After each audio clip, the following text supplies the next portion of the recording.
कैसे हैं आप। गिवन प्रॉब्लम जो है मैनी टाइम्स जेई मेंस में पूछी गई है। क्वेश्चन में दे रखा है an electron is released between two parallel plates with charge density minus sigma and plus sigma respectively soon at it just reaches the right plate its speed is v if the distance between the plate reduce to half without changing the potential difference between them then the speed of the electron when it reaches the positive plate will be। तो दो plates दे रखी हैं, surface charge density दे रखी है और एक electron को release किया गया है। तो मान लेते हैं यहाँ पर कितना फील्ड होगा, ई फील्ड होगा इनके बीच में। तो फील्ड की डायरेक्शन क्या होगी, तो माइनस से प्लस।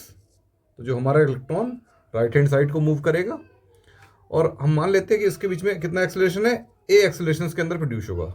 इनिशियली जो है इलेक्ट्रॉन कैसा होगा, यू इक्वल टू है ना 0, रेस्ट पर रिलीज किया गया है। तो ए निकाल सकते हैं। तो फोर्स कितना लग रहा होगा इलेक्ट्रॉन पर, एफ इक्वल टू होता है क्यू इंटू ई, मतलब ई इंटू ई फोर्स लगेगा। तो यहाँ से इसको कंपेयर कर दें एम इंटू ए से, तो एक्सेलरेशन की वैल्यू आ जाएगी ई बाई एम, इतना एक्सेलरेशन लगेगा। गैप दे रखा है बीच में है ना, स्मॉल डी दे रखा है। तो थर्ड इक्वेशन ऑफ मोशन लगाते हैं। तो फाइनली वेलोसिटी कितनी दे रखी है, प्लेट पर पहुंचने पर v दे रखी है। तो हमारे पास equation v square equal to u square plus 2as और s की वैल्यू यहाँ पर कितना है, इक्वल टू d।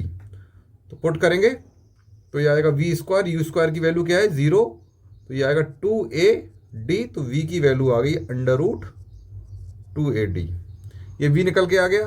अब नेक्स्ट सिचुएशन में क्या है कि ये d की वैल्यू कितनी हो गई है, तो s की वैल्यू कर दी गई है कितनी, s इक्वल टू हो गया d बाई 2।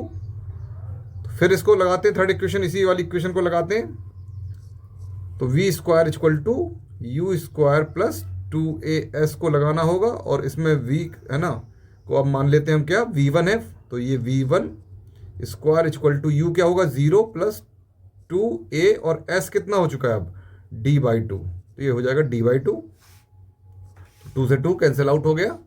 तो v1 स्क्वायर इक्वल टू हो जाएगा ad, ये वैल्यू आ गई। और हमें है ना कंपेयर करना है किसके साथ, v के साथ। तो ये इसको 1 मान लेते हैं और इसको 2 मान लेते हैं, दोनों को आपस में डिवाइड कर देते हैं।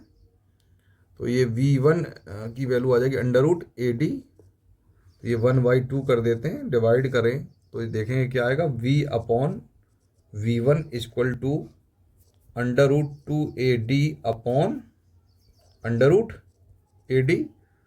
तो ये ad कैंसिल आउट हो जाएगा। तो v1 into root 2 equal to हो जाएगा v, ये वैल्यू आ गई। तो v1 की वैल्यू आ गई v अपॉन रूट 2, इसको थोड़ा सा इरेज कर दें, v अपॉन रूट 2। तो प्लेट्स के बीच में डिस्टेंस को हाफ करने पर है ना जो रीचिंग वेलोसिटी स्पीड है इलेक्ट्रॉन की वो कितनी हो जाएगी, v बाई रूट 2 हो जाएगी। तो आंसर चेक कर लेते हैं। तो ए ऑप्शन इसका बच्चों राइट आंसर है, वैल्यू नहीं आ रहा है। Thank you.